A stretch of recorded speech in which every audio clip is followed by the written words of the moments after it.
नमस्कार. आजचे विचारधर. चुकणं हा मानवी स्वभाव आहे असं म्हणतात. कधी चुका गंभीर आणि हानिकारक असतात, कधी छोट्या आणि उपेक्षा करण्यासारख्या असतात. काही लोक दुसऱ्याच्या चुका करण्यासाठी टपून बसलेले असतात. ते स्वतः मात्र काहीच करत नाही.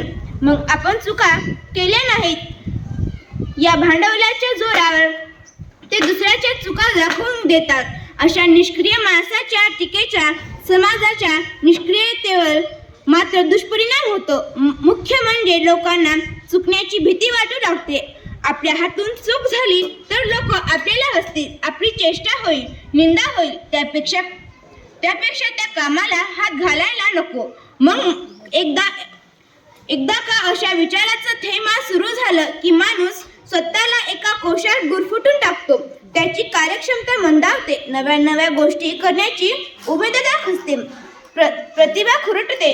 चुकण्याची भीती त्याच्या मनात एक न्यूनगंड निर्माण करते. आपल्या समाजाची प्रतिभा न उमलण्याला हा न्यूनगंड मोठ्या प्रमाणात कारणीभूत होतो. चुकणं हा विकासाच्या प्रक्रियेचा एक अटळ अविभाज्य भाग आहे. चुकणं हा गुन्हा नाही किंवा पाप नाही. याचा अर्थ चुकणं चांगलं आहे किंवा मुद्दाम दुर्लक्ष करावं असं नव्हे.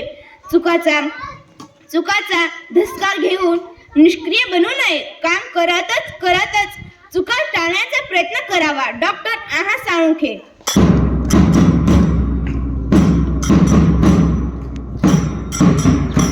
यामध्ये एक शब्द आपण न्यूनगंड असा वाचायला हवा होता.